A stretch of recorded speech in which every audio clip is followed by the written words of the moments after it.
Alors, chers camarades des peuples d'Afrique,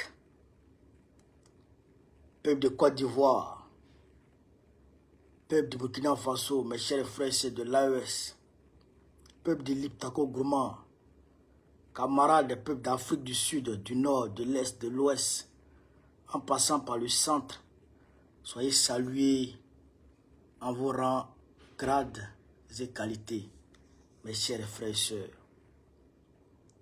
Je vous demande ici de partager au maximum cette vidéo, de la mettre partout à travers le monde entier. Partagez, faites le maximum de partage. Chers camarades d'Afrique, on va démêler le vrai du faux, car c'est de ça qu'il s'agit. Ceci, bien entendu, est mon premier direct, mon premier live depuis la terre de nos ancêtres, depuis chez moi, depuis chez nous. Frère, un vent de liberté, de tranquillité, d'apaisement me souffle depuis que j'ai atterri ici au Burkina Faso.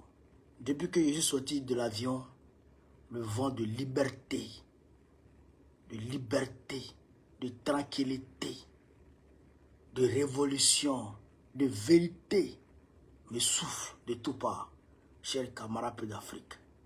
Rassurez-vous que je suis dans de bonnes mains. Alors, je n'ai pas commencé le direct sans saluer, bien entendu, le président du Faso, le capitaine Ibrahim Traoré, sans aussi saluer ses pairs de l'AES, le président Assimi Goïta, le président Abdraman Tchani, bien entendu, qui ont bien voulu m'accueillir chez nous.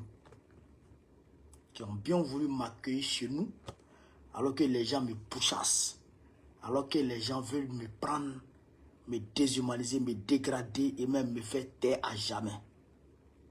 Je voudrais du plus profond de mon cœur et au nom de tous les panafricanistes, au nom de mon parti, leur dire merci. Merci de m'accueillir chez nous. Merci pour cet élan de solidarité immense. Merci pour cette hospitalité. Merci pour cette fraternité. Je suis touché, chers camarades d'Afrique. Je suis touché positivement, bien entendu, bien sûr positivement. Je voudrais saluer aussi le peuple burkinabé et les peuples de l'AES qui sont sortis en masse pour venir m'accueillir. Pour venir m'accueillir comme un enfant d'Afrique, comme un frère, comme un ami, qui m'ont accueilli à bras ouverts, qui m'ont réservé cet accueil chaleureux pour envoyer un message à l'Occident, à l'impérialisme et ses suppôts. L'impérialisme et ses suppôts, et ses tentacules, et ses panthères en Afrique. C'est un message qui leur a été envoyé. On ne touche pas aux leaders panafricanistes. C'est ça, c'est ce message qui a été envoyé hier. Et ce message, depuis le 27, ce message est tout le temps envoyé à l'Occident pour dire ce que vous avez fait hier là, ça ne marche plus. Vous avez pourchassé Samori Touré, vous l'avez attrapé, vous l'avez tué. Vous avez pourchassé Patrice Lumumba, vous l'avez attrapé, vous l'avez tué. Vous avez pourchassé Thomas Sankara, vous l'avez attrapé, vous l'avez liquidé. Vous avez pourchassé Modibo Keïta, l'arrêté, le mettre en prison. Et j'en passe. Stéphanie Olympio qui a été allumé. Et j'en passe, et j'en passe. Le peuple africain dit ça, ça ne passe plus. C'est ce message qui a été envoyé hier à Babylone. C'est ça le message qui a été envoyé. Chers camarades d'Afrique, tapotez au maximum, partagez la vidéo parce que je pense que ça bug un peu là. Tapotez, partagez. Je voudrais ensuite saluer le président Laurent Gbagbo. Mon père, Laurent Gbagbo. Il s'est investi personnellement.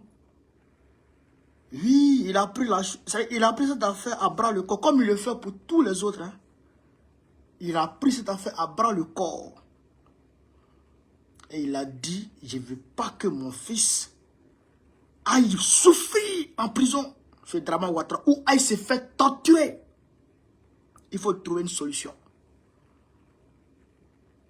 Et quand j'ai appuyé pour mon téléphone, pour lui faire savoir que je vais rentrer ici, bien entendu, il a fait ce qu'il fallait pour que tout soit mis à disposition afin que je puisse rentrer tranquillement. Mais je vais revenir dessus. Donc, je salue le président. À travers lui, tous les cadres du PPACI, toute la direction de mon parti, je les salue et tous, voilà, tous les camarades, voilà. Je voudrais aussi saluer la femme du président, Nadi Gbagbo, ma mère, à moi. Elle a pris cette affaire comme s'il s'agissait de son propre enfant. De son propre enfant. Elle m'a appelé. Elle m'a soutenu. Elle n'a pas dormi. Elle n'a pas dormi. Elle m'a soutenu. Elle m'a donné des conseils. Elle m'a fortifié avec ses mots.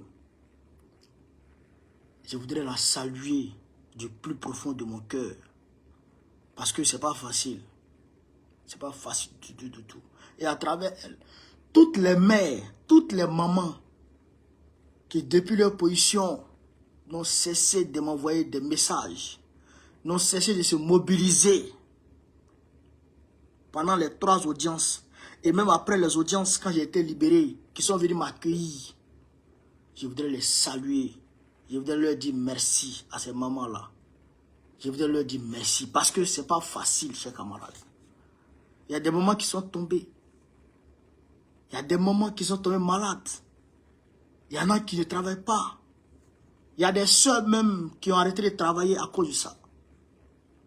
Je voudrais vous remercier. Je voudrais aussi remercier les hommes qui aussi se sont mobilisés. Le peuple panafricaniste. Le peuple panafricaniste, les panafricains de tous bords. Les panafricains de tous bords, les associations, tout le monde s'est mobilisé. Je voudrais vous dire merci. Merci du plus profond de mon cœur. Mon parti en France, dirigé par Blaise Pascal Lobo, qui s'est mobilisé, qui n'a ménagé aucun effort, qui a pris une semaine d'arrêt de travail, qui a pris une semaine au boulot pour consacrer ce temps-là à ma libération.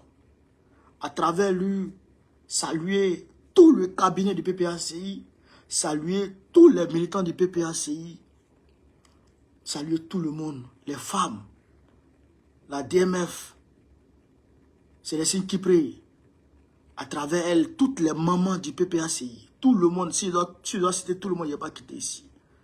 Mais vraiment, les mamans, merci infiniment. Merci beaucoup. Le GPS et son président, Guillaume Soro, qui s'est mobilisé personnellement aussi, qui n'a cessé d'envoyer des messages à ses lieutenants, celui de Paris, la Guêpe, Zouzou, président Parigo, Ziekone, les Insan, bon, Insan, eux, sont de l'autre côté, les Tania, tous les activistes. Je ne peux pas citer tout le monde, mais quand même, je voudrais quand même citer un certain nombre de noms. La Guêpe, je voudrais vous saluer, vous tous. Mon frère et ami, Ibrahim Maïga, je voudrais le saluer du plus profond de mon cœur. Devant vous ici, je voudrais lui dire merci. Nina la Lyon, hey, merci à tout le monde. Merci beaucoup. Johnny Pacheco, mon frère Oxymore de Woody, Tout à l'heure, je viens de l'avoir au téléphone. Je voudrais vous saluer. Hervé Djedje. Et tous les activistes du PPAC. Mathieu Ekra. Tout le monde. Tous ceux qui sont au niveau d'Abidjan. PPAC TV. Qui est dirigé. La cellule de communication qui est dirigée. La commission de communication qui est dirigée par Sis Savané. Je voudrais saluer tout le monde. Frère, tout le monde. Je ne peux pas citer tout le monde ici, mais en tout cas, je salue tout le monde. Les leaders panafricanistes, Kémy Séba, Nathalie Yam, Fracté Nyamsi, hein? Les PDT, les panafricanistes de terrain, qui se sont mobilisés, Maman Yoyo, et le doyen, comment il s'appelle, doyen Beu, oh, Dosso arrête d'appeler, doyen Beu, et tout le monde, hein? Yebayo, tout le monde. Je salue tout le monde.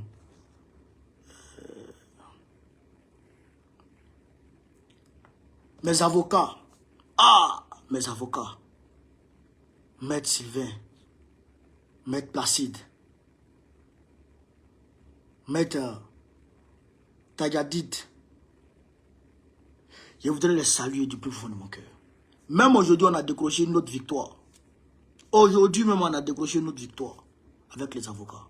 Je voudrais les remercier. Mon petit BKN, Dani de Paris, Chico, Boumabel, Issa Diawara, Gandhi Malien.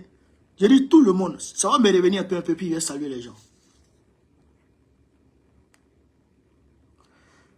Ma famille biologique, ma famille.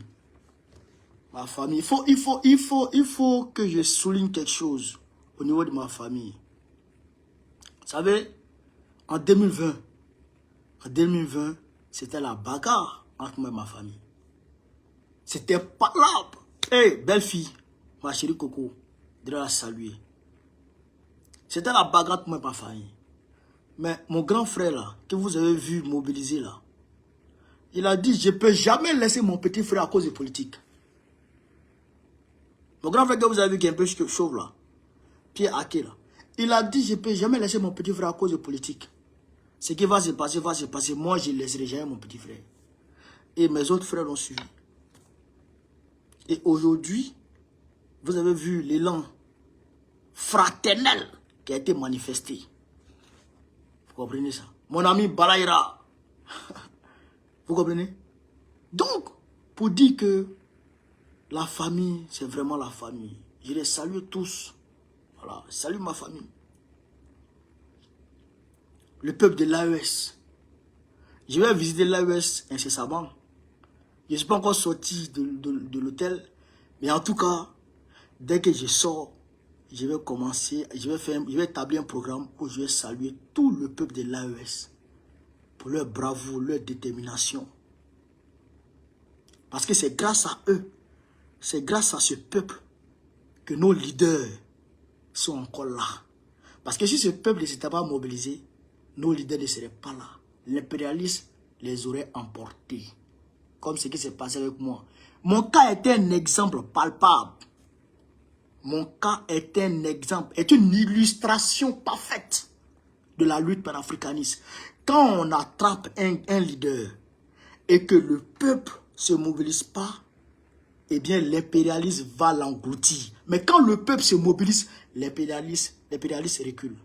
C'est ça qui est la vérité. Et c'est ça qui va se passer maintenant. Et c'est ça qui se passe d'ailleurs toujours. Voilà.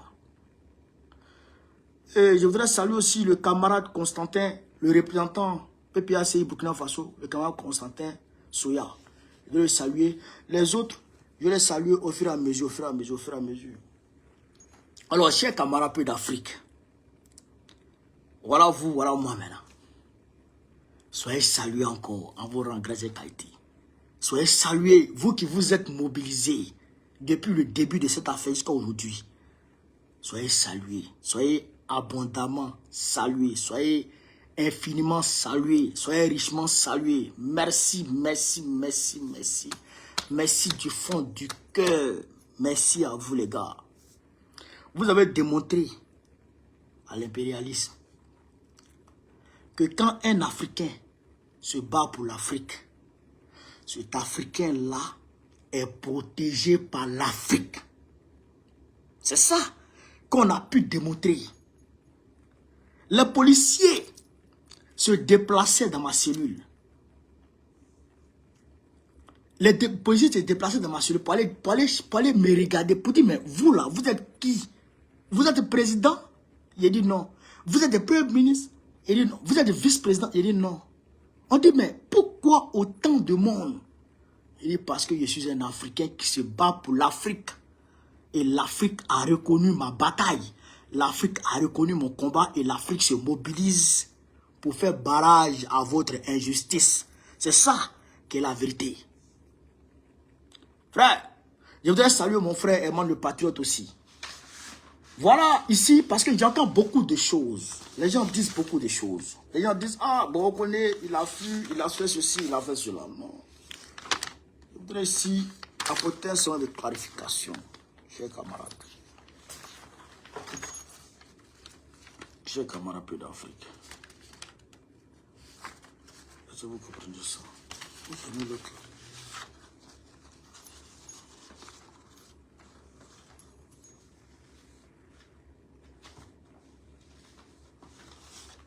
Je vais faire un certain de clarification.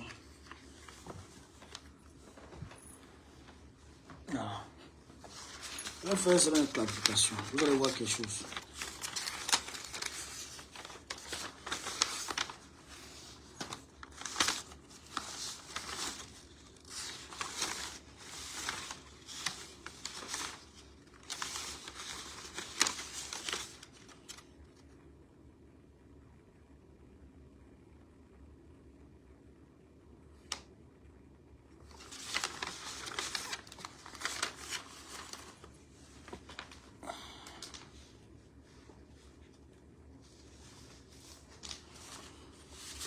Alors,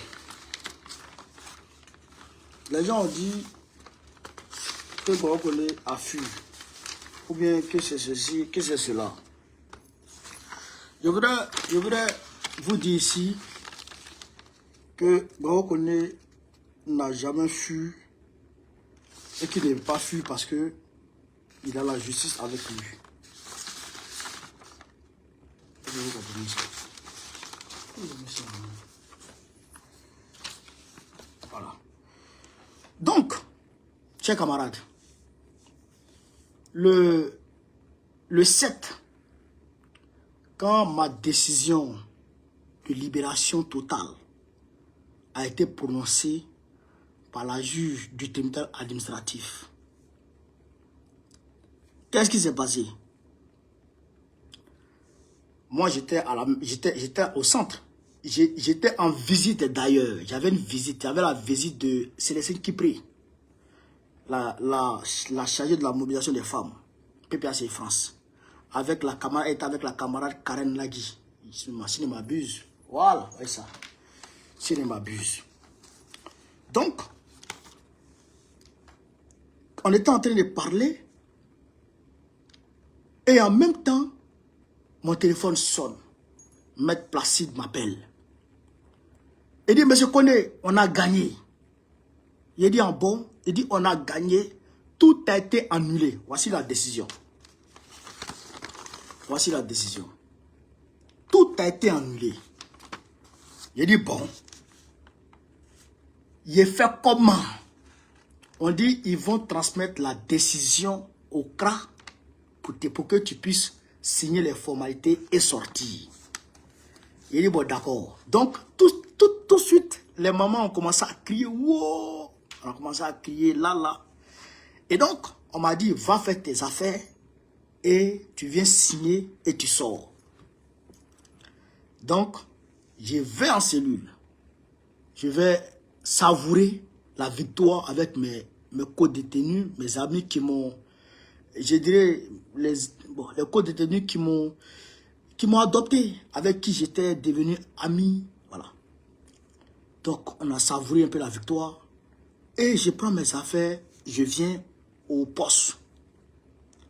Donc, Quand j'arrive là, on était deux qui avaient été libérés ce jour. Quand j'arrive là, on sort les documents de l'autre, il signe. Moi, on sort mon document, et puis on me dit, monsieur Koné, il faut voir. Donc, voici la décision. Voici la décision. Il est écrit ici, article 1, l'arrêté en date du 27 février 2025, par lequel le préfet de police a obligé M. Koné à quitter le territoire français, lui a refusé l'octroi d'un délai de départ volontaire et a fixé le pays à destination, duquel il devrait être éloigné, ainsi que l'arrêté du même jour portant interdiction de retour sur le territoire français pendant une durée de 24 mois et le signalant aux fins de non-admission au fichier du système d'information Schengen sont annulés. Sont annulés, vous voyez ça? Annulés. Article 2. L'État versera une somme de 1000 € à M. Koné en application des dispositions de l'article L. 761-1 du Code de justice administrative. Voilà ce qui a été dit. Donc, moi j'ai pris ça et j'ai signé. Vous voyez, c'est daté. Vous voyez ma signature. Donc moi, je ne vais pas montrer ma signature. Et moi, j'ai signé. Quand j'ai fini de signer ça, j'ai dit, les 1000 € là, comment on fait pour avoir ça? Parce que ils m'ont donné un coup de poing. Il faut que je prenne les 1000 € pour aller manger chez ma tante à Vitry. Donc, donnez-moi les 1000 €, je vais voir clair dedans. Ah, en même temps, on me sort ça. En même temps, on me sort ça. J'ai dit, mais c'est quoi tout ça? C'est pour aller prendre les 1000 € ou bien c'est pour faire quoi? On dit, ah, monsieur Koné, le préfet du Val-de-Marne, a pris les choses en main. Aïe. Donc, comme j'ai gagné le préfet de Paris, le préfet de Val-de-Marne va venir gesticuler. Et donc, si je finis de gagner le préfet de Val-de-Marne, le préfet de Val-de-Loire va gesticuler. Mais quand est-ce que je vais finir de gagner tous les préfets de la France? Question. Est-ce que vous comprenez ça? Question, je vais vous. Donc, le préfet dit, il dit, ainsi, M. Koné Suleiman ne peut quitter immédiatement le territoire français. Écoutez ici. Considérant que M. Koné Suleiman ne détient pas de documents transfrontaliers en cours de validité. Écoutez, considérant que M. Koné Suleiman ne détient pas de documents transfrontaliers, transfrontières, en cours de validité, les démarches de reconnaissance consulaire sont en cours, de sorte qu'une réponse devrait intervenir à bref délai.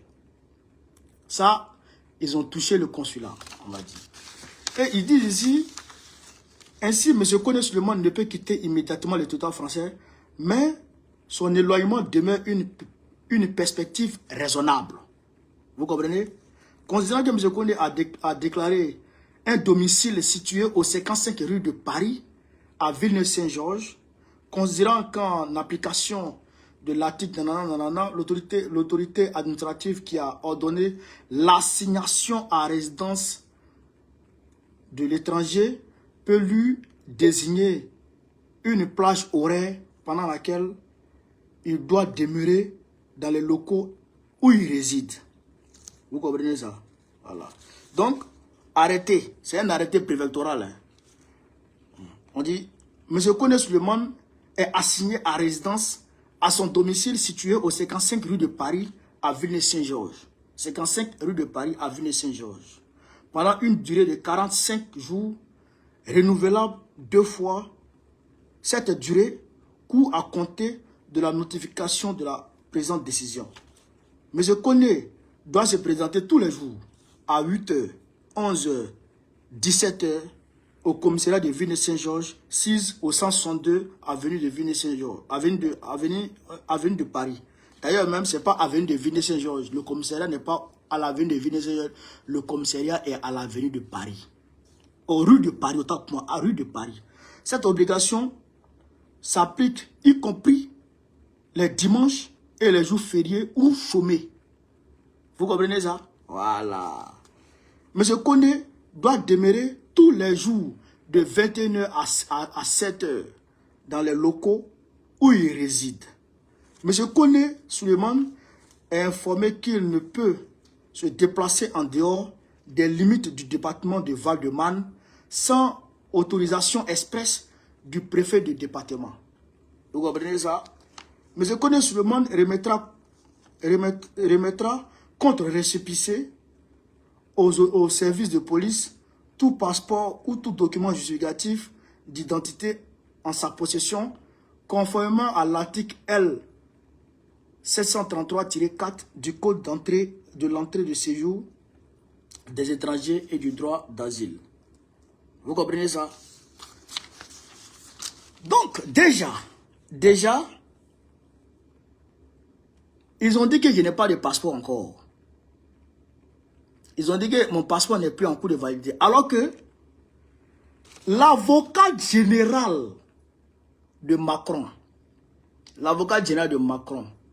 a pris... Attendez, oh, mon passeport. J'ai mis ça. A pris mon ancien passeport. Parce que c'est l'ancien passeport là que le consulat leur a donné. Donc, elle a pris mon ancien passeport. Elle a fait la photocopie de mon ancien passeport. Elle allait s'asseoir devant le juge de la cour d'appel. Vous comprenez? Devant le juge de la cour d'appel pour dire au juge de cour d'appel que mon passeport est périmé. Excusez-moi, que mon passeport est périmé. Entre-temps, mes avocats avaient mis dans le dossier un passeport à jour qui courait jusqu'en 2028. Mais le gars là, le juge là, il a regardé le passeport qui est en cours de validité et il a regardé la femme comme ça. Il dit non, son passeport est à jour. Son passeport est à jour. Donc, malgré ce passeport à jour, les gens, le même préfet de Val-de-Marne vient répéter les mêmes erreurs que mon passeport n'est pas à jour. Mon passeport n'est pas à jour, froid. C'est toi qui as fait pour moi. Moi, j'ai fait mon passeport en 2023. 2023 à 2028, ça fait 5 ans. Donc, mon passeport est à jour. Mais eux, ils disent que mon passeport n'est pas à jour. D'ailleurs, même, je ne peux pas déposer mon passeport chez vous. Pourquoi? Parce que quand ils m'ont donné ça, au Kara là-bas, je leur ai dit, bon, donnez mon passeport, je m'en vais. Ils disent, ils ne donnent pas mon passeport. Est-ce que vous comprenez ça? Et ils disent qu'ils ne donnent pas mon passeport. Bon, pourquoi vous ne me donnez pas mon passeport? Que non, tu dois signer ça là. Je dis, je ne signe pas. Puisque, même si je m'appelle Koné Suleiman, même si vous avez ma date de naissance, mais moi je ne suis pas au 55 rue de Paris. Je n'habite pas au 55 rue de Paris. Vous avez mon adresse. Ceux qui sont allés me chercher là, ils ont mon adresse. Mais pourquoi tu peux faire un arrêté avec autant d'erreurs, monsieur le préfet de Val-de-Marne? Pourquoi tu peux faire un arrêté avec autant d'erreurs? Mon adresse n'est pas dessus. Toi-même, ton adresse là, adresse du commissariat de Villeneuve-Saint-Georges là, ce n'est pas correct. Le commissariat de Villeneuve-Saint-Georges est situé au 162 rue de Paris, à Villeneuve-Saint-Georges. Mais ils ont mis ici 162 avenue de Villeneuve-Saint-Georges, c'est faux. Ce n'est pas 162 avenue de Villeneuve-Saint-Georges, c'est 162 rue de Paris. C'est la rue qui mène à la gare de Villeneuve-Saint-Georges et qui continue jusqu'à, comment on appelle ça, jusqu'au bazar des Chinois là, qui prend, voilà. C'est la rue de Paris qui va là-bas. Et c'est la même rue de Paris qui monte vers Paris. Parce que c'est la rue là qui mène vers Paris. Donc c'est marqué rue de Paris. Donc déjà, le préfet de Val-de-Marne ne connaît même pas l'adresse de son commissariat qui a Ville Saint-Georges. Encore moins, moi, mon adresse. Donc, mes avocats ont attaqué ça. C'est parti en fumée. Puisque tout est faux. Puisque tout est faux. Mais, qu'est-ce qui s'est passé? Qu'est-ce qui s'est passé? Vous allez être étonné. On fait cet arrêté, on prend cet arrêté avec les adresses qui sont dessus là. Et on donne au commissariat de Ville Saint-Georges. Monsieur Koné doit venir signer. 8h, 11h. Il était 10h par là. Quand je devais sortir avec mon petit frère. Parce que ce jour-là, quand je suis rentré le 7 à la maison, j'ai fait la vidéo et mes frères étaient là, ils m'attendaient. Ils disent, il faut qu'on aille ensemble à la maison pour qu'on aille partager un repas. Donc, naturellement, ils devaient dormir chez mes frères.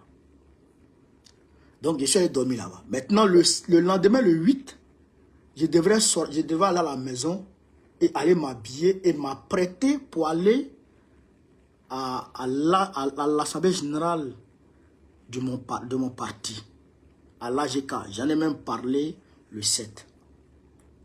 Je sors. Et voici mon téléphone qui sonne. Je réponds. C'est un officier de police qui me dit, Monsieur Koné, vous devriez venir signer à 8h. On ne vous a pas vu. Qu'est-ce qui se passe? J'ai dit, ah, oui, je suis là, je suis dans le 93. Le document là, moi j'ai montré ça à mon avocat.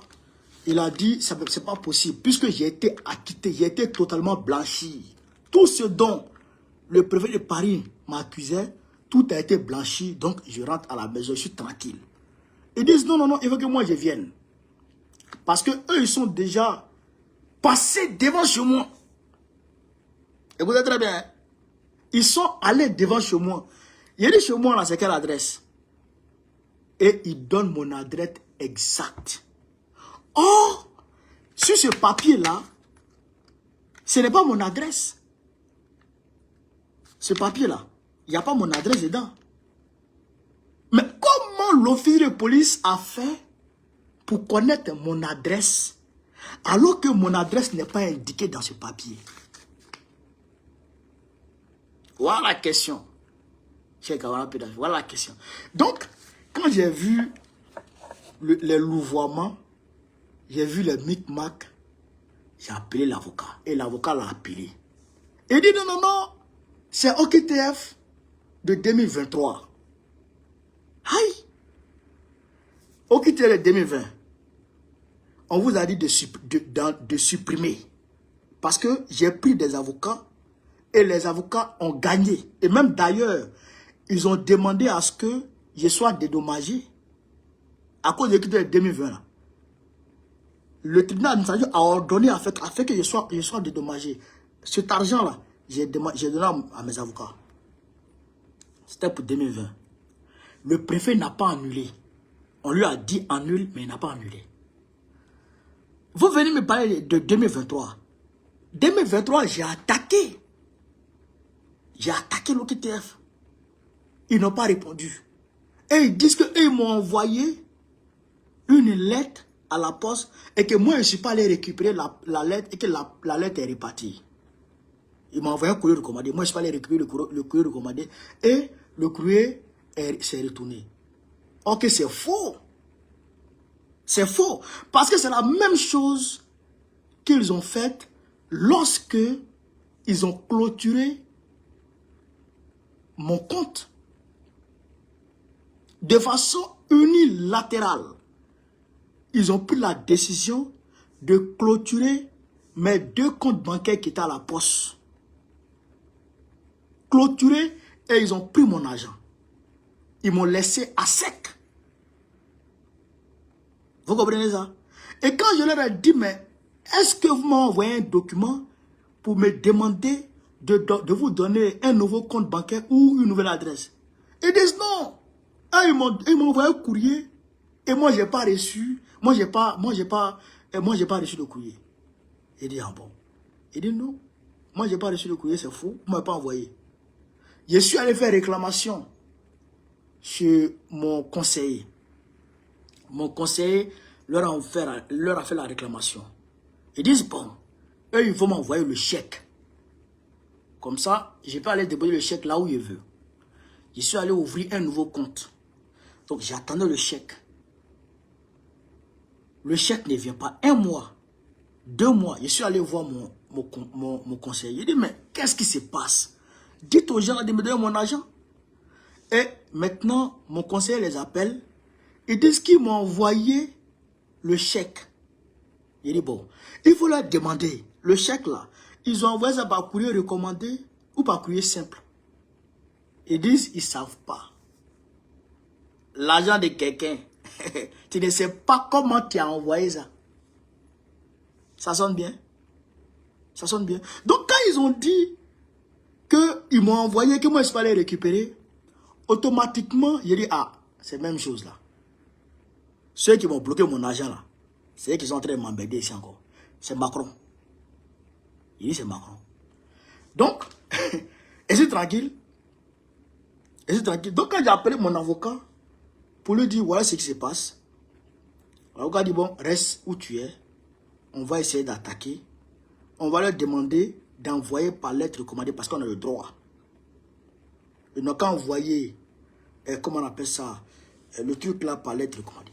Non, attention, mon avocat dit on va faire recours. On est encore dans le temps, on va faire recours. Donc l'avocat a fait recours. Maître Senda. Quand ils ont fait le recours, le tribunal a envoyé un récépissé. Et ce récépissé est suspensif. C'est-à-dire que ça là, ce papier là, c'est suspendu jusqu'à ce que le tribunal se prononce. Puisqu'on a fait un recours devant le tribunal. Dès qu'on a fait le recours, dès que mes avocats leur ont envoyé, comment on appelle ça, leur ont notifié le recours, une copie du recours, ils ont appelé mes avocats pour dire non, non, non. Cet arrêté-là, eux, ils l'ont annulé.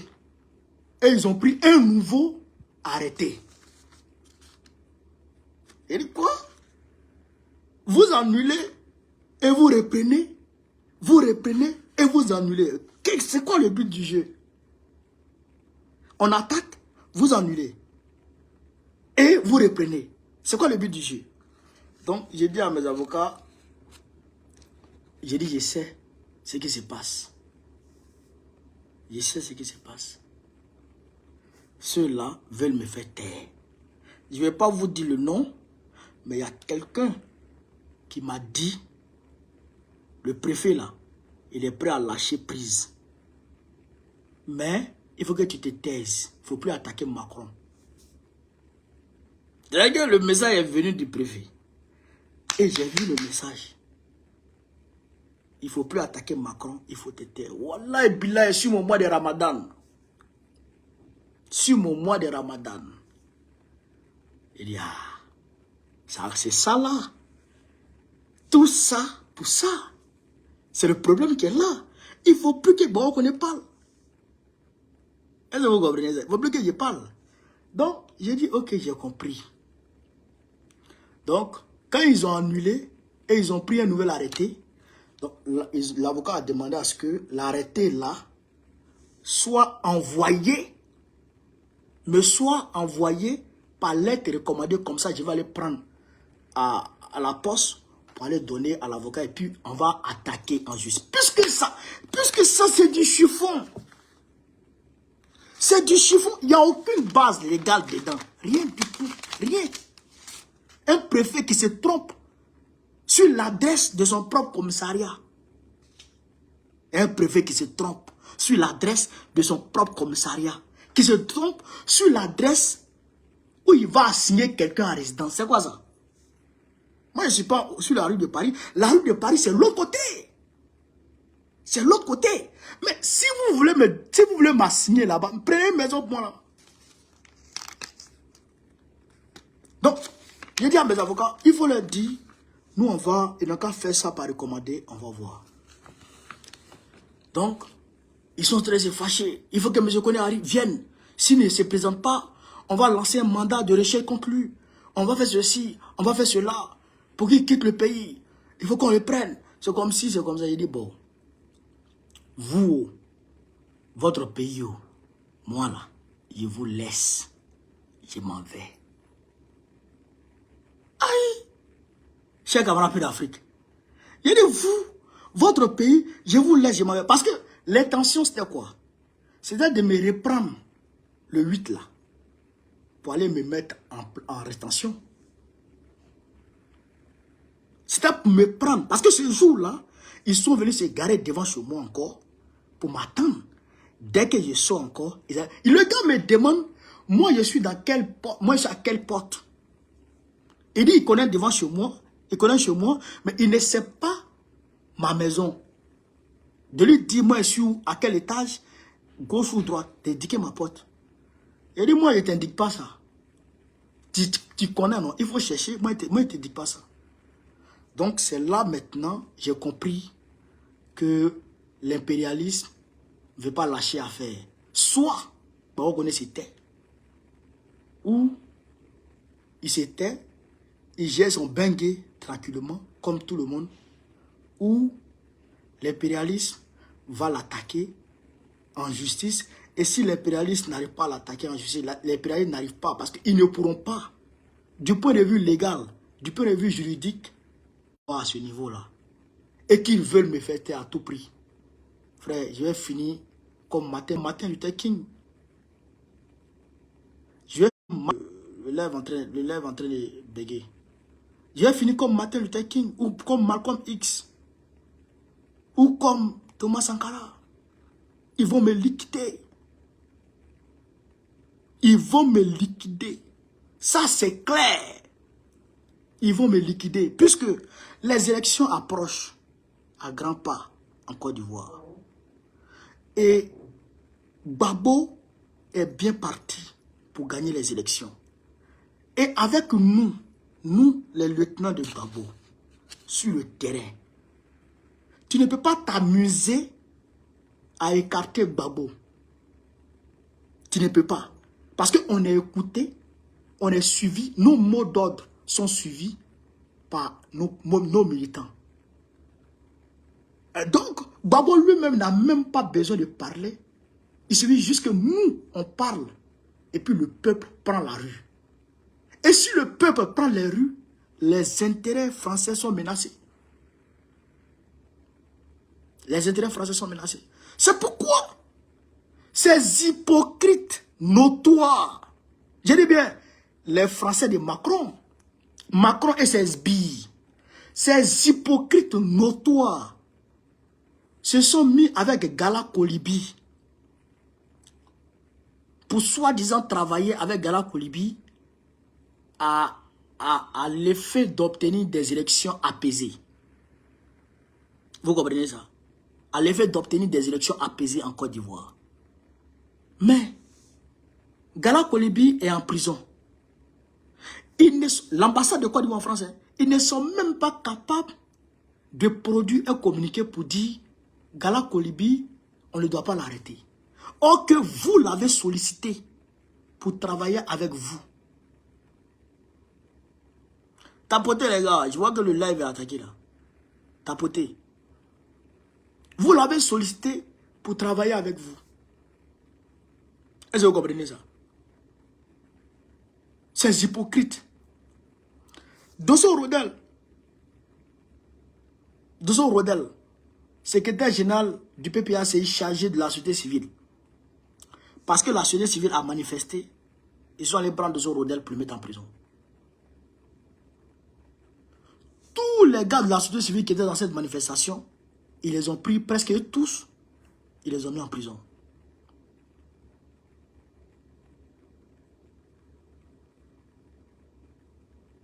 Est-ce que vous comprenez ça? Donc, moi, j'ai dit bon, je sais pas qu'est-ce qui se passe avec ce live là. Le TikTok a attaqué là, mes camarades.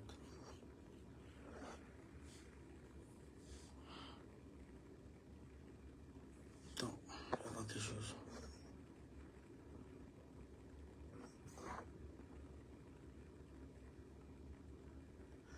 pense que c'est bon, non?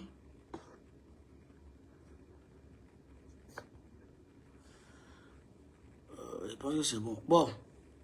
Donc, ils ont fait ça à Gara Kolibi, à Dosso Rodel, et même Steve Biko de la Mauritanie. Tous nos gars sont en prison. Mais malgré ça, l'impérialiste, ils ne veulent pas nous lâcher. Hein. Il faut que Bao Koné aussi aille en prison. Pour que Ouattara puisse faire un passage en force tranquillement en 2025. En octobre prochain. Vous comprenez? Mais moi, je suis en paix. Moi, je suis tranquille.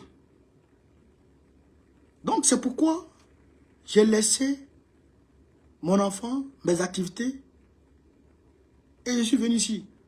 Parce que, non seulement, eux, les Blancs, là, Macron et ses sbilles, ne voulaient plus que je parle, mais nos mamans, les mamans qui m'aiment, qui m'affectionnent, elles-mêmes, elles craignaient que je parle. Elles ont peur que je parle. Les Africains eux-mêmes ont peur que je parle. Donc, si c'est ça, ça devient compliqué.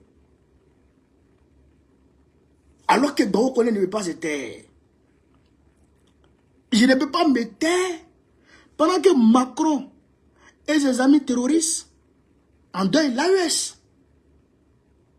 Je ne peux pas me taire pendant que la Côte d'Ivoire, mon pays, est utilisée comme base arrière pour les terroristes, pour endeuiller les pays de l'AES.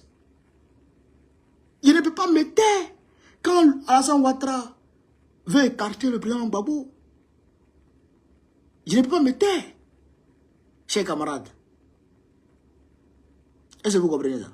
Je ne peux pas me taire. Donc c'est pourquoi j'ai laissé leur France là dans leurs mains et je suis venu ici dans l'espace de l'AES, l'espace de la vérité, l'espace de la liberté vraie. Pas la liberté dans l'esclavage, la liberté dans la vérité et la liberté réelle.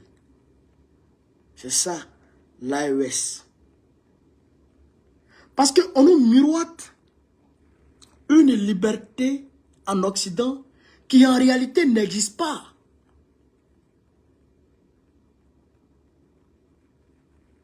Attendez, je vais relancer le live alors.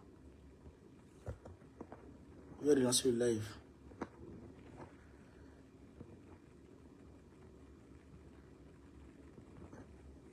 Est-ce que vous comprenez, chers camarades?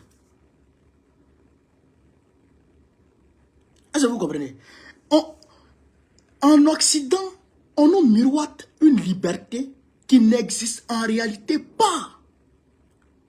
Je vais vous dire quelque chose. L'affaire, l'affaire de la femme de Macron là, et Candace Owen. Est-ce que vous savez que il y a un journaliste qui a été tué d'abord? Le premier journaliste qui a dévoilé l'affaire a été retrouvé mort. Vous comprenez? Donc, le deuxième journaliste qui avait toutes les preuves et qui a révélé toutes ces preuves-là à Candace Owen, mais c'est un journaliste français. Écoutez très bien. C'est un journaliste français qui vit en France, mais qui a eu peur de faire les révélations que Candace Owen est en train de faire aujourd'hui. Est-ce que vous comprenez ça? Un Français, journaliste français, qui a eu peur de faire des révélations sur la femme de Macron. Ce n'est pas sa femme, sur le vieil homme que Macron a marié. C'est ça qu'elle a réalité. Donc, il a eu peur. Et quand il a eu peur, c'est là qu'il a fait venir Candace Owen. Et il a donné toutes les preuves à Candace Owen. Et quand Candace Owen est rentré aux États-Unis, le vieil homme de Macron a demandé à Macron, il faut qu'on attaque cette fille parce que elle a des preuves qui peuvent m'accabler.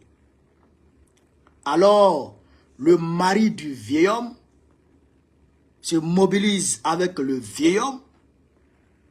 Il menace maintenant Candace Owen. Mais je vous jure, si Trump n'était pas au pouvoir, Candace Owen n'aurait pas eu le courage de le dire, de faire les révélations. Parce que, comment il s'appelle, Joe Biden, Papi Joe, allait l'interdire de parler. Est-ce que vous comprenez? Allait l'interdire de parler. Ou bien ce qui est arrivé aux journalistes français qui a commencé à révéler les affaires sur le vieil homme de Macron allait arriver à Candace Owen très rapidement. Vous comprenez ça? Mais qui n'a pas écouté J.D. Vance, le vice-président américain, J.D. Vance, qui n'a pas écouté à Munich en Allemagne pendant le sommet sur la sécurité internationale? Il a dit, l'Europe, l'ennemi de l'Europe n'est pas la Russie, l'ennemi de l'Europe n'est pas la Chine, l'ennemi de l'Europe n'est pas d'autres pays, l'ennemi de l'Europe c'est l'Europe elle-même. Parce que l'Europe est en train de piétiner la liberté d'expression. Vous comprenez ça? Macron est un dictateur féroce. Un dictateur féroce. Il est pire que Draman Ouattara. Macron que vous voyez. Ce petit malheureux, quand il a pris le pouvoir en 2017 et que les gilets jaunes ont fait leur apparition en 2018, Emmanuel Macron a réprimé ces gens-là. Il a créé des bornes, des amputés parmi les gilets jaunes. Qui n'a pas vu ça? Qui n'a pas vu ça, chers camarades? Là-bas, la France, on nous miroite la France comme un pays de liberté d'expression. En réalité, ce n'est pas une liberté d'expression. C'est un pays où on vous donne un semblant de liberté. Quand tu dépasses les bornes, on t'attaque. Quand tu dépasses les bornes, on t'attaque. C'est-à-dire que ta liberté est limitée dans l'enclos. Dans l'enclos du colon ou dans l'enclos du maître esclave. Vous comprenez ça? Donc, comme nous autres, on a compris ce système et qu'on est en train d'attaquer le système pour mettre à nu le système et on nous attaque. On nous attaque. Et je ne comprends pas, le consulat de la Côte d'Ivoire en France. Vous avez déjà vu un consulat qui travaille la nuit? Vous avez déjà vu un consulat qui travaille la nuit? Le laissez-passer qui a été établi par le consulat de Côte d'Ivoire a été établi la nuit. La nuit du 1er. Vous comprenez? La nuit du 1er mars. Est-ce que vous comprenez ça?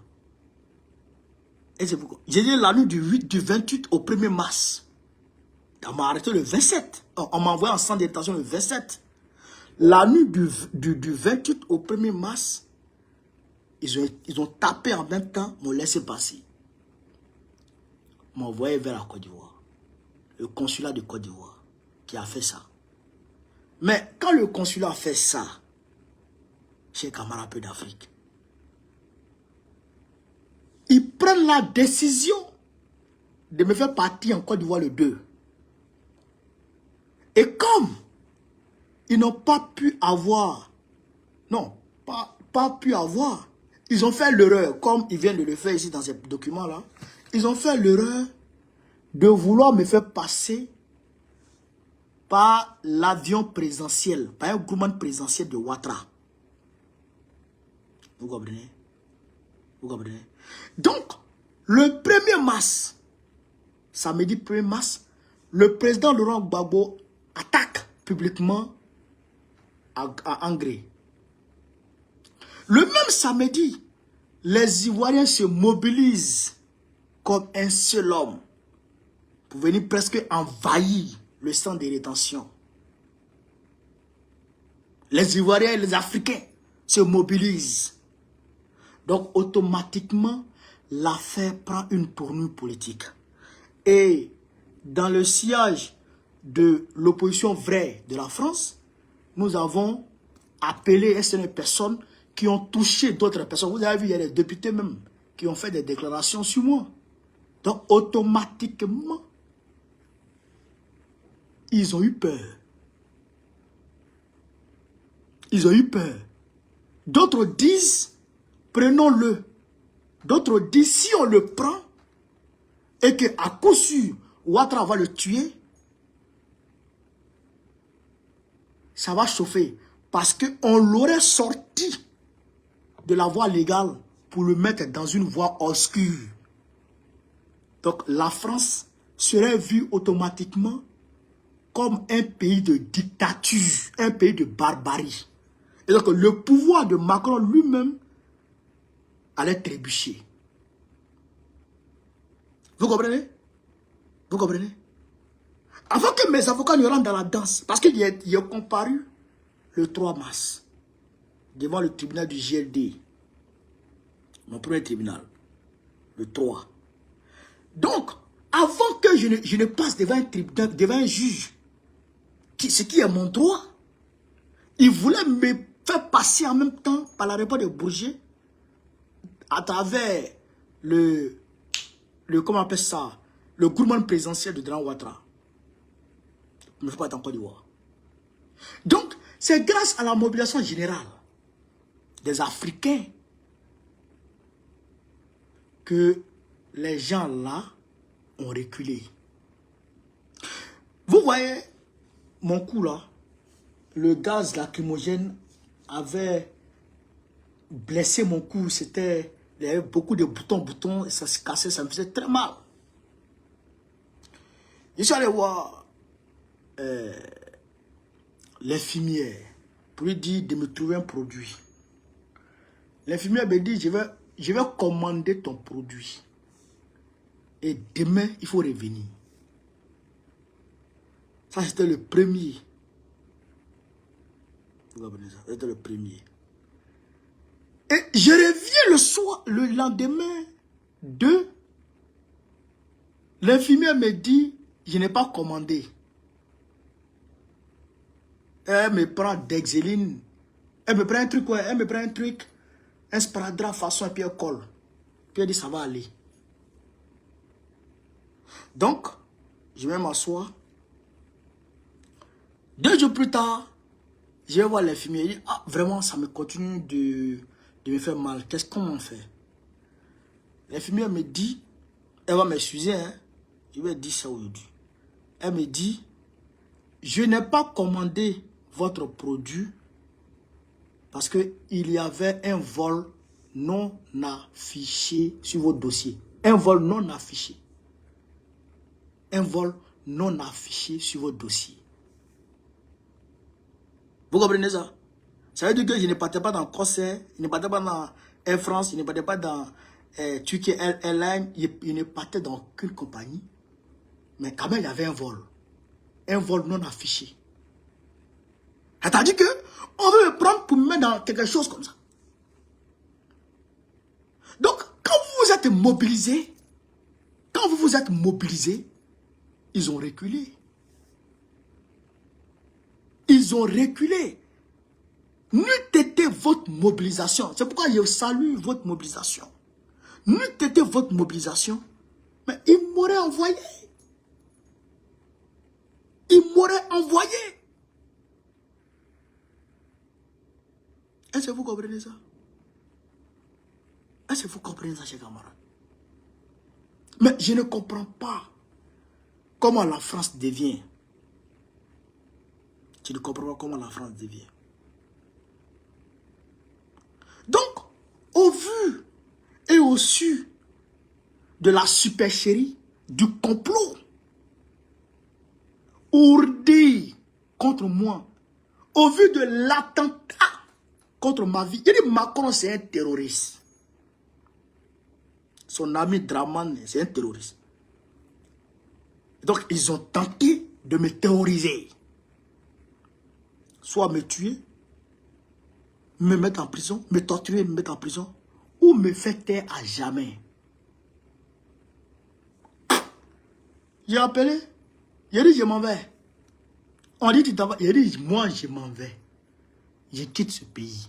Parce que à quoi Bao Koné sert s'il ne parle pas? À quoi ma vie sert? Ma vie sert à quoi? S'il ne peut pas parler, ça sert à quoi ma vie? Je vis pourquoi? S'il ne peut pas me battre pour la liberté d'expression, pour la liberté des Africains. S'il ne peut pas me battre pour que l'Afrique soit libre, je deviens... À quoi je sers? Je ne sers à rien. Je ne sers à rien. Donc je dis, moi je m'en vais. Si là-bas, je vais manger cailloux, c'est qu'il y a des gens qui vivent avec cailloux. Si là-bas, je vais manger benzin, c'est qu'il y a des gens qui mangent avec benzin et puis ils vivent. Et moi, je vais devenir comme ça. Donc je dis, je m'en vais. Alors, l'ambassade de Burkina Faso avait déjà délivré un laissez-passer. Puisque mon passeport avec eux, ils ont bloqué mon passeport. Et ils ont bloqué mon passeport. Vous comprenez ça? Donc, j'ai dit à mes frères, on s'en va. J'ai dit, je m'en vais. Donc, grâce à Dieu, le parti a pris un billet.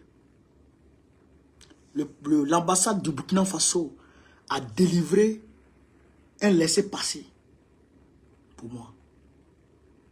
Les autorités burkinabées ont pris les choses en main. Donc, je suis venu à l'aéroport et grâce à Dieu, on a pu avoir un billet. Et j'étais avec mes frères. Et maintenant, j'arrive à la frontière, aux polices de frontière. Il y a un policier là-bas, il est gros comme ça. Il prend mes documents. Il dit, mais monsieur, mais vous n'avez pas de titre de séjour? Je dis, oui. Mais si vous sortez, vous ne pouvez plus revenir. Hein. Ça, ce n'est pas ton affaire. Moi, j'ai sorti.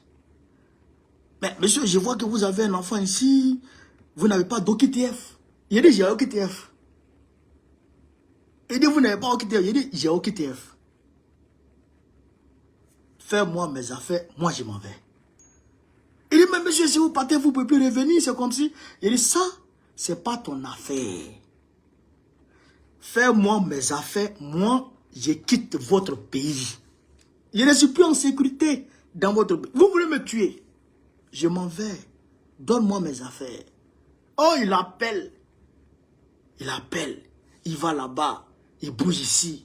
Il dit ça là. Moi, je suis arrêté. Tu vas me donner mes affaires. Je quitte votre pays là. Je quitte votre pays. Donc, il a commencé à tourner. Il appelle son collègue. Il vient de parler. Même le monsieur, il veut partir. C'est comme ci, c'est comme ça. Il est en train de parler. Moi, j'ai arrêté. Aujourd'hui, là, moi, je quitte votre pays. C'est ça que j'ai déjà pris mon billet. J'ai laissé passer. J'ai tout. Mais monsieur, votre passeport là, vous avez pris. Laissez passer là, ça fait office de passeport pendant 3 mois. Donne-moi mes affaires, je m'en vais. Il a dit, je quitte ton pays. Ah, c'est un problème.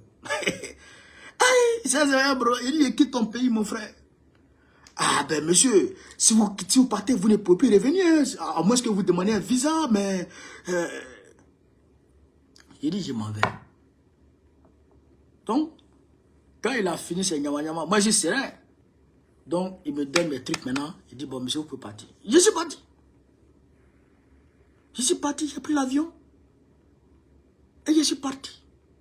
C'est d'ailleurs pourquoi, aujourd'hui, quand mes avocats m'ont appelé pour dire que ça, là, ça a été annulé par le tribunal de Melun. Ça a été annulé par le tribunal de Melun. Il dit, ah. Donc, le policier avait raison. Il n'y a plus d'OQTF. Le policier de frontière, il avait raison. Il n'y a plus d'OQTF. Mais comme moi, je ne vais pas m'asseoir et ne pas parler. Et que je crains que vous, là, vous allez me tuer. Donc, je m'en vais. Je m'en vais. Parce qu'il faut que je parle. Et je ne peux pas parler à moitié. Non. Les terroristes là, c'est toi Macron qui leur donne à manger. Pourquoi il n'y a pas dit ça? Tout est prouvé. Pourquoi il n'y a pas dit ça? Si je ne dis pas ça, c'est que je ne suis pas un homme. Moi je dis ça. Ce que tu vas faire, tu vas faire. Mais moi je dis ça. Donc si je ne peux plus dire chez toi, je quitte chez toi, je m'en vais là où je peux dire. Et je suis ici, et je suis en paix. Et je peux dire, et je dis. Voilà. Et je dis. Donc, j'arrive à Istanbul. J'arrive à Istanbul. Je dors. Quelque part. Je me réveille le matin. J'ai fait mon ramadan, tout ça. Je me réveille le matin. Je m'en vais vers 15h, 16h par là. Je m'en vais voir sur le tableau mon vol. Et je suis arrêté vers il y a une galerie, une grande galerie dans l'aéroport de comment on appelle ça, d'Istanbul là.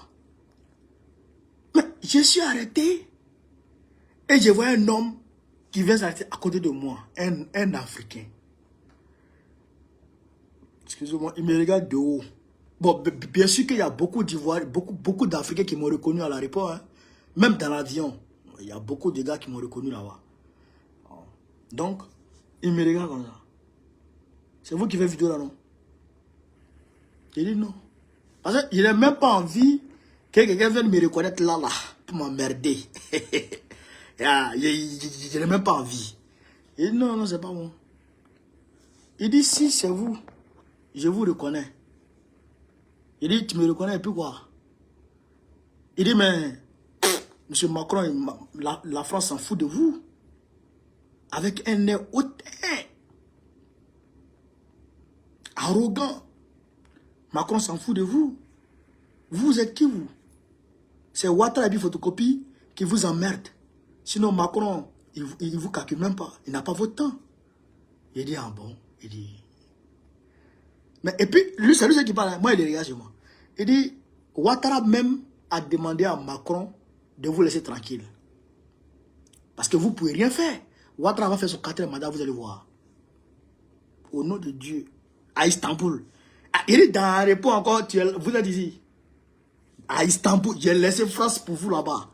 Je suis à Istanbul, je m'en vais chez moi dans mon pays.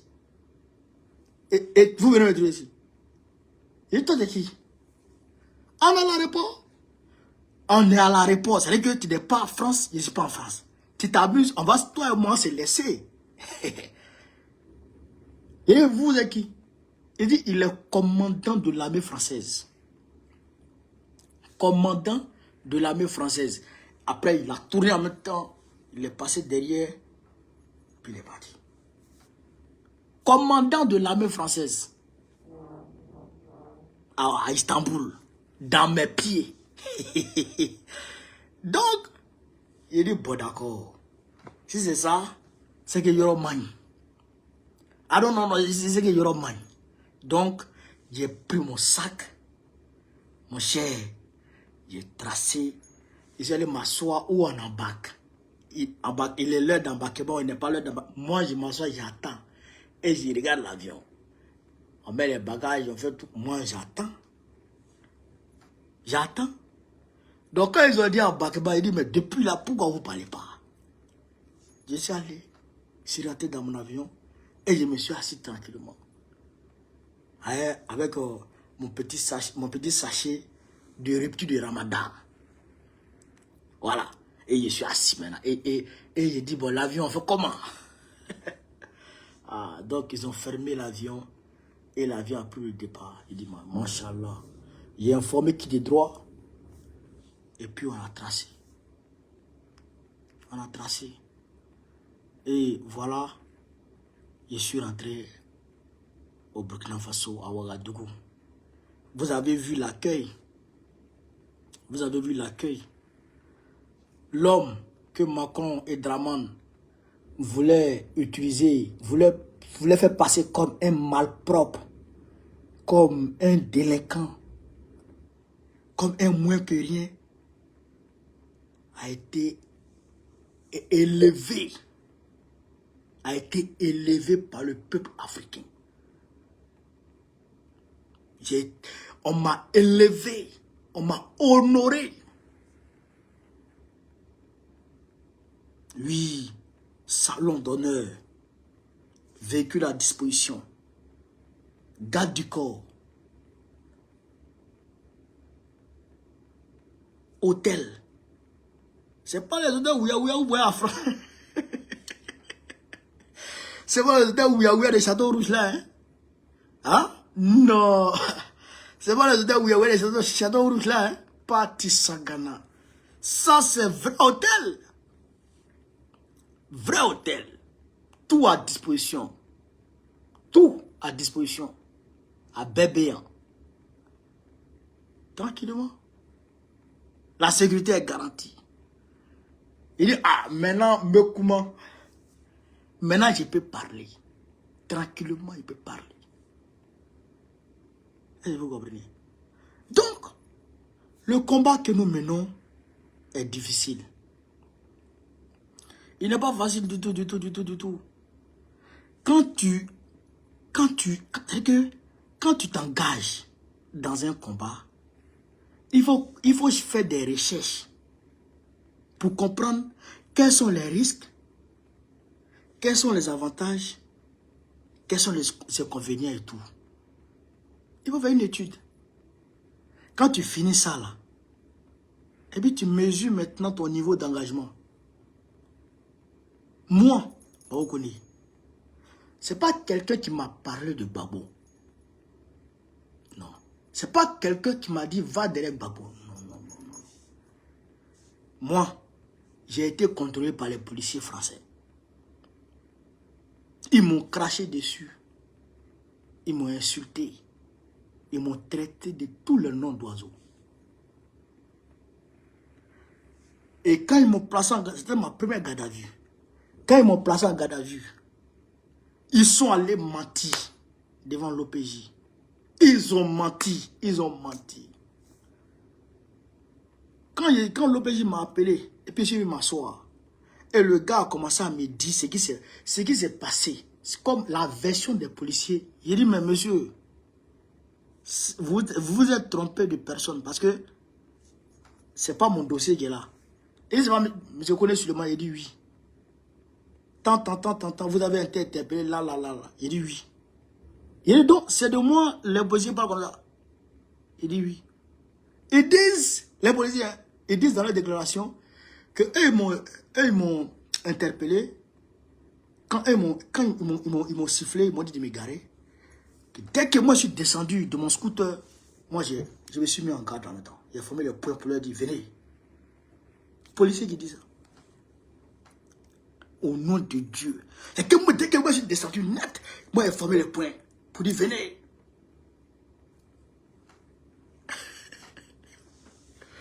Wallah et bilaï. Il dit hein? Il dit c'est comme ça pour là. Ah ça, il dit c'est pas bon. Et puis, c'est dans un pays comme ça, nos frères sont en train de venir. Ils viennent sur l'eau, ils arrivent en masse pour venir subir ce que moi j'ai subi là. Il dit, jamais de la vie, ça là, il faut qu'on arrange l'Afrique. Pour que l'Afrique devienne 1000 fois plus éclatante, plus rayonnante que les gens, que le pays des gens. J'ai pris la décision ce jour de me consacrer corps et âme au panafricanisme. Frère, quand j'ai commencé un peu à faire les petites vidéos, il y a mon frère qui m'a appelé. Il dit, mais toi-même là, tu fais quoi même? Hein? Les Français là, tu ne sais pas que, voilà, ici là, c'est mieux ici, c'est comme si, c'est comme ça. Il dit, mais attends, est-ce que Dieu habite en France? Non. Bon, pourquoi vous dites que c'est normal que la France soit plus rayonnante, plus prospère que les pays africains? C'est pas normal.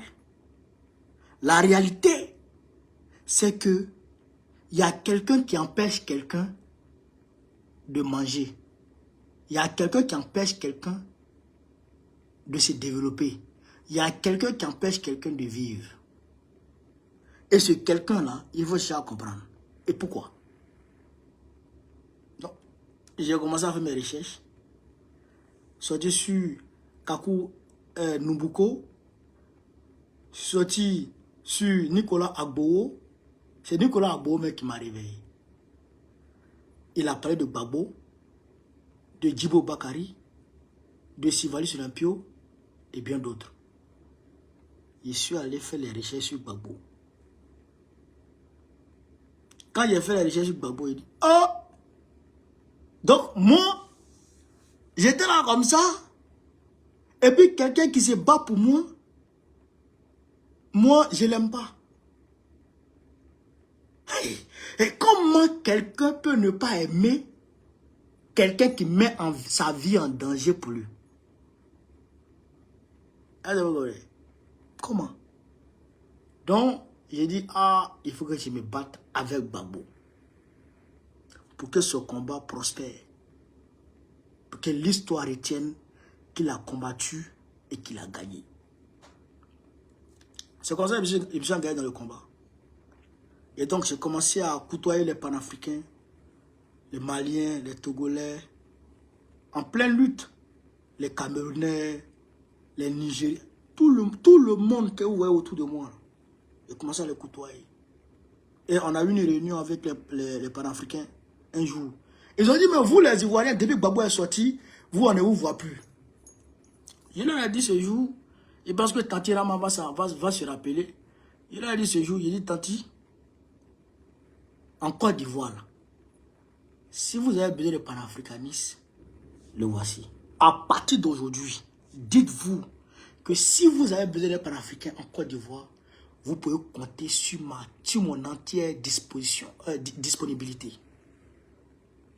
Sur mon entière disponibilité. Et depuis ce jour, Tanti Rama m'appelle souvent la nuit. Elle dit, Gbagbo est à la manifestation. Et puis je suis opérationnel.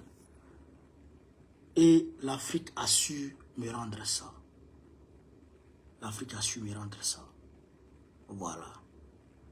C'est pourquoi d'ailleurs, j'ai été à la tête du cortège du 18 janvier pour la manifestation qui a fait trembler Emmanuel Macron. Ils ne pouvaient pas s'attendre à ça, et Dragan Ouattara. Ils ont fait sortir leur guignol pour demander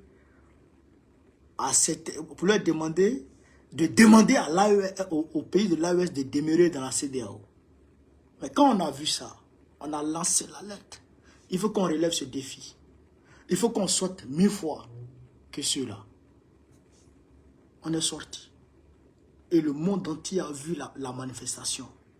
On est sorti par dizaines de milliers. Du jamais vu en France. Voilà la réalité. Donc, chers camarades, je ne vais pas abuser de votre temps. Mais ce que je peux vous dire, je me porte très très bien. Le moral, il est haut. Ici, je suis bien traité, bien logé. Il n'y a aucun souci à se faire. Et le combat va continuer. Dès demain, je me mets à mon poste. Dès demain, je me mets à mon poste. Pour commencer à allumer. Qui je dois allumer? Il y a déjà même commencé à couper les vidéos. Que je dois frapper. Ah non, c'est pas du jeu. Il y a une vidéo même que j'avais faite, que je devrais publier le jour de mon arrestation. Cette vidéo, je vais la publier tout à l'heure. Le t-shirt que j'ai porté pour faire la vidéo, c'est le même t-shirt avec lequel ils m'ont arrêté. Le t-shirt a été déchiré. On ne peut plus récupérer parce qu'il y avait du gaz lacrymogène dedans. Quand j'étais couché la nuit, même quand je touche, le gaz monte. J'ai passé la nuit avec le gaz. Donc j'ai enlevé le t-shirt. Je suis resté en débardeur. C'est pourquoi les gens sont venus me trouver en garde à vue, en débardeur. Et puis ici, là, le gaz, là, ça me faisait très mal. C'est comme si on piquait avec un couteau dedans. Quand j'étais en gaz, ça me faisait très mal. Ça a été un soulagement de ouf. quand on m'a envoyé en centre de détention, c'était un soulagement parce que je souffrais trop en garde à vue là. Il faisait froid, il n'y avait pas de couverture, il y avait froid.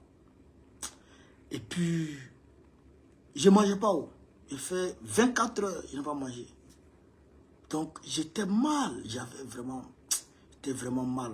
Mais, quand je suis sorti de là-bas, ça me faisait beaucoup mal. Hein. Mais aujourd'hui, ça s'est cicatrisé. Dieu merci. Mais le t-shirt, je l'ai jeté.